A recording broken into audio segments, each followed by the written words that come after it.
being here. Welcome. Say hi to Bill Squire. He's right over there. Creepy hugs, everybody. Creepy hugs. Mary Santora's out. Poundcake is back in Studio G. Afternoon, white people. Big new cake on the lake tonight. Yeah. Are you doing your stretches for that? Are you doing your calisthenics? How are you preparing? Eagles? Are you doing your Kegels? I always do my Kegels, so that's not anything extra. You do those during the show. I do those. Smart. All day, every day. I wake up doing my Kegels. But, no. I mean, it's chill, and I like having guests that, relax me, and Members Only Dave is one of those people. Now, is there a protocol for being ushered into Poundcake Towers? Here at iHeart Cleveland, there's like an airlock out there. Well, most and of them somebody has to have their face scanned, and then somebody has to go get them.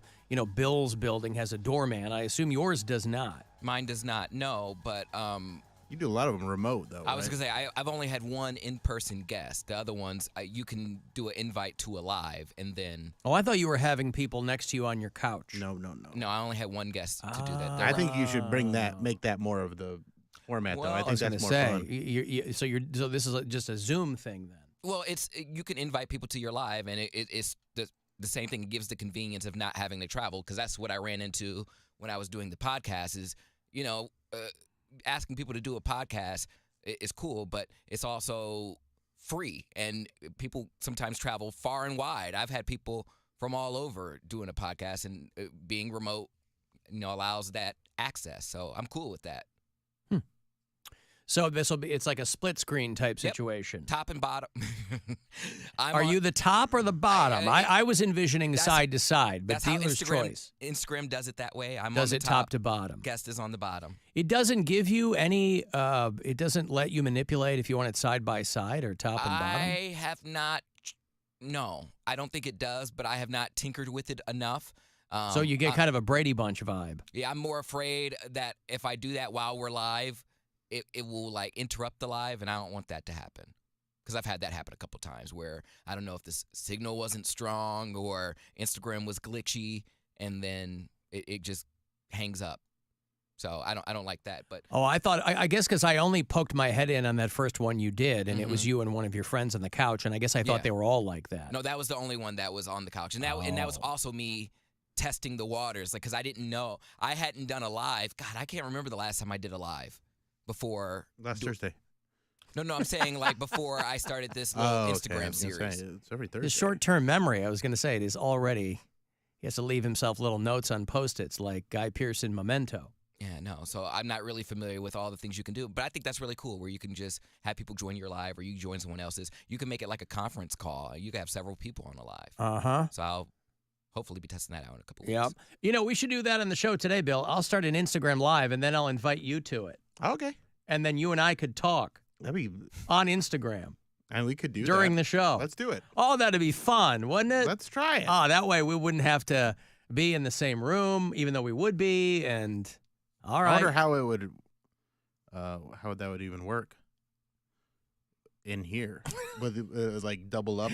That would be like the mirror image, and then it just keeps repeating itself. Yeah. Oh, well, that would be, I think, an amazing listening and viewing experience for everyone involved. It's seeing you, it's seeing Bill, it's seeing you, seeing Bill, seeing you, seeing Bill. Ooh, and they tell two friends, and they tell two friends, and so on and so on. So a brand new cake on the lake on Pie Day.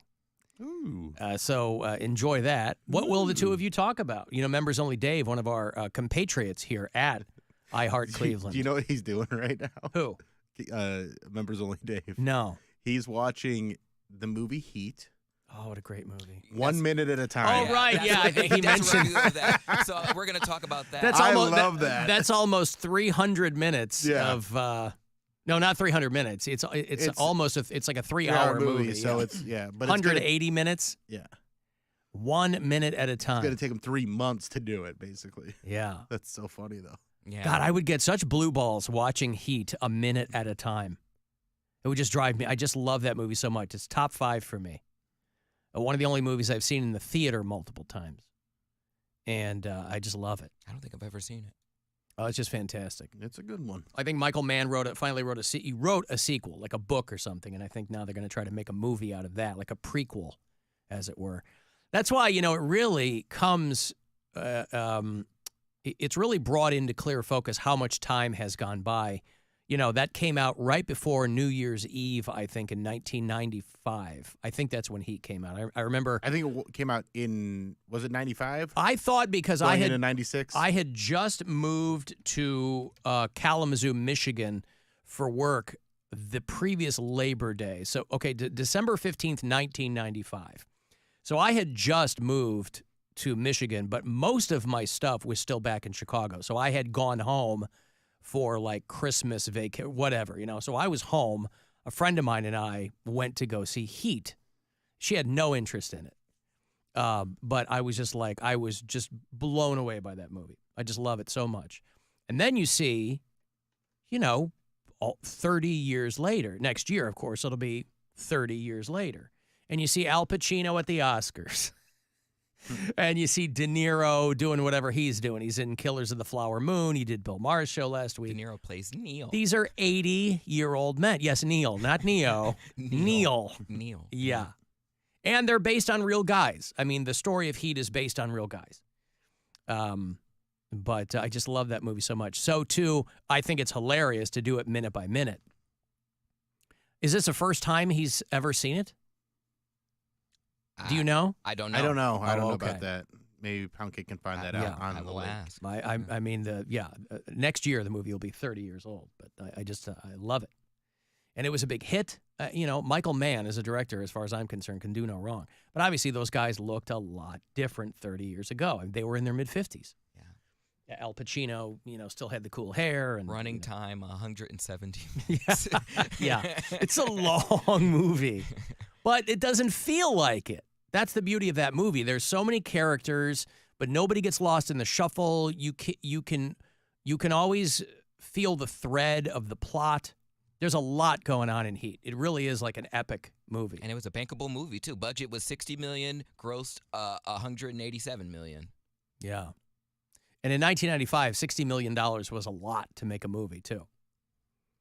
Because they were, it was the only movie I think that Pacino and De Niro had done together where they had a scene Where together. they shared a scene They together. were both in Godfather 2, but I don't think they had any scenes. So There- it was like a big, big deal. There are certain movies that are just timeless. Like, even though they're, like, dated physically, no matter what age you are, you can always go back and watch them. Like, for me, it's like Jurassic Park. I can always watch Jurassic Park no matter how old I am. The Mummy, Sister Act 2. Like, all of those films. That's quite a trio. Yeah, right. The Mummy, But Sister Act 2, and but they're Jurassic all- Park. They're all, like, 90s movies. Well, I think Mummy may be, like, early 2000s. But, I think like, Mummy was either 2000 or 99. but still, like, close enough. Yeah. Those movies I remember, and no matter what age I am, I can always go back and watch them. Like, because they still capture my interest. I still want that Jurassic Park Jeep. When we were in Vegas, they had it on display at one of the outside. You want the Jeep or the Ford Explorer? You want the Jeep. I think it's the Jeep that has The yellow one with the gas-powered yeah, one. I still want that. No, the Jeep was tan because there were the ones that were on the track that were like yellow and green and red. Yeah. Those were the Explorers. Okay, and then there was the gas-powered Jeeps that were like the Jeep Wrangler. Okay, well, whatever the colorful one is, I just feel like that's a flex. Like, yeah, I got my Jurassic Park, SUV. Mm-hmm. Yeah, it's great until you have to protect yourself from a T-Rex. A bright Then yellow. it's not going to hold up. Yeah, right. Then it's going to see you. Well, as long as you don't move, it won't see Right, you, but I Wasn't mean, that it broke right through the glass. They had like the the plexiglass sunroof or whatever. sunroof, Yeah. and then they flipped it over. So those kids were screaming. They were flashing the light. Stand still. Turn the light off! Turn the light off! I love that movie. That's my favorite movie of all time. That's right. Thanks for ruining them, Chris Pratt. Appreciate it, buddy. I got to take a break here. If you want to send a text, 35192. Our friend Jim Twos is going to be in a little bit later on. He's doing one show tonight at Hilarities, and it's always at your peril that you miss a Jim Twos show. So we'll catch up with him later. I'll have those Chili Peppers tickets.